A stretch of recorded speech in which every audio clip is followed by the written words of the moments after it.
You are listening to The Vocal Technologist. Spoken tech for your ears. Welcome, everyone. Glad you could join us. Today, we're getting into some really important cybersecurity findings that have come out recently. It's a wild world out there, you know. Digital threats change so fast. But hey, so do the ways we defend against them. We've got quite a mix today. Hardware hacks, some clever AI stuff, and honestly, some classic mistakes that still cause big problems. That's right. And our job here is really to cut through all the technical jargon, highlight what's genuinely impactful, maybe even surprising from the latest research, and figure out, what does this actually mean for you, whether you're just trying to stay safe online or you're responsible for protecting a whole organization. Okay, let's jump right in. First off, there's this really interesting mix of old school vulnerability meeting brand new tech. Researchers, I think University of Toronto, they've shown off something called GPUHammer. It takes that classic Rowhammer idea. Yeah, Rowhammer, where you repeatedly access one line of memory, one DRAM row. Exactly, you just hammer it, right? And the electrical interference flips bits in the memory cells next to it. The crazy part is they've managed to make this work on modern Nvidia GPUs. And what's really, concerning about that is the impact on AI, this GPUHammer thing. It can absolutely tank the accuracy of machine learning models. We're talking from a decent 80% accuracy crashing down to 0.1%. Wow, 0.1%. So that basically just breaks the model entirely. Pretty much. It throws a huge wrench into the reliability, the basic integrity of AI systems that rely on these powerful GPUs. So just to get this straight, it's a physical level trick that messes up the data the AI is working with. And how hidden could something like that be? Seems hard to spot. Speaking of fundamental security issues, sometimes the biggest holes are the simplest ones. Human error, right? Oh, definitely. Which brings us to this almost unbelievable story with the McDonald's McHire platform. Their recruitment site. Get this, a default username and password, 123456. That plus a leaky API exposed personal data for, over 64 million job applicants. 64 million. It's just, right. Yeah. It's a perfect, if unfortunate, example. It shows how even huge companies pouring money into tech can stumble on the absolute basics, especially in systems maybe they don't see as core, like hiring portals, creates huge blind spots. Right. And it's not just them. Similar vein, researchers found over 260,000 leaked Laravel APP keys just sitting on GitHub. Those are the encryption keys for that web framework. Exactly. Supercritical keys. Finding those allowed attackers potential remote code execution on hundreds, maybe over 600 applications, basic credential and key management failures. Still happening. It's mind-boggling that these simple things, default passwords, leaked keys, keep popping up. Is it the tech failing or just people and processes? Okay, shifting gears a bit, let's talk about some more sophisticated stuff. Meta, for instance. There are allegations they use something called localhost tracking.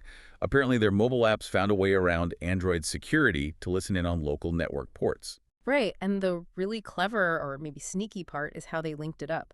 Tracking scripts on websites used WebRTC, the tech for video chat usually, to connect supposedly anonymous browsing back to real Facebook or Instagram accounts. Even if you were using a VPN or incognito mode. That's the claim. It essentially bypassed those common privacy tools by using this local network connection and the scale they're talking about, affecting potentially 22% of the world's top websites, collecting full browsing histories, purchases. Wow. The potential legal fallout is immense, too. Under GDPR, DSA, DMA, we could be talking fines up to, 32 billion? 32 billion, that's astronomical. But you almost wonder, with companies that big dealing with so much data globally, can they realistically be 100% compliant with every single privacy rule everywhere, or do the fines just become like a cost of doing business? That's a really tough question. It definitely highlights the tension between data collection practices and user privacy rights and how regulators are trying to catch up. Okay, let's move to the AI front lines. We're seeing some worrying tricks there too, like the Grok 4 jailbreak. Researchers found that by combining a couple of techniques, one called echo chamber, another crescendo, basically amplifying and slowly escalating harmful requests. They managed to get past the AI safety guards much more often. Success rates jumping to 30%, sometimes even up to 67% for generating harmful content. Yeah, not great. And there was also that other thing, the indirect prompt injection with Google Gemini for Workspace, where invisible instructions hidden in an email could trick Gemini into summarizing it wrongly. Maybe inserting phishing links or misinformation. Yeah, that one's subtle but quite dangerous, using the AI itself as a vector for attack within your own tools. So, yeah, the threats, especially with AI getting smarter, seem pretty serious. But it's important to remember the defense side is innovating too, right? Like that Figma story with deploying Santa, that sounded quite positive. Oh, absolutely. Figma's rollout of Santa, which is an open source tool that basically only allows approved software to run, binary authorization was really well done. The key was patience and planning. They ran it in monitoring mode for months first. Just watched what everyone was using. Ah, so they could build a good allow list without just blocking everything immediately. Exactly. Build a comprehensive list based on real usage. Then, to handle the exceptions, because there are always exceptions, they built a custom Slack bot.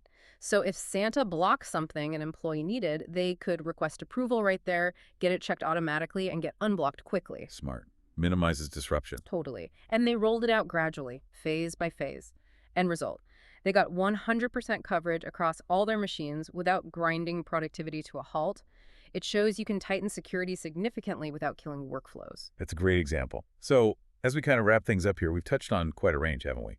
Hardware attacks, simple human mistakes, really complex tracking, Yeah. AI exploits, but also smart defenses. Definitely. I think the big takeaway is just the need for constant learning and adapting. Vigilance, both for us personally online and definitely within organizations. The digital landscape doesn't stand still, so neither can our approach to security. Well said.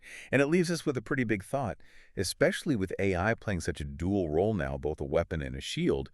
What's our collective responsibility, really, in understanding and navigating these constantly shifting digital risks? Something for all of us to think about. Spoken Tech for your ears.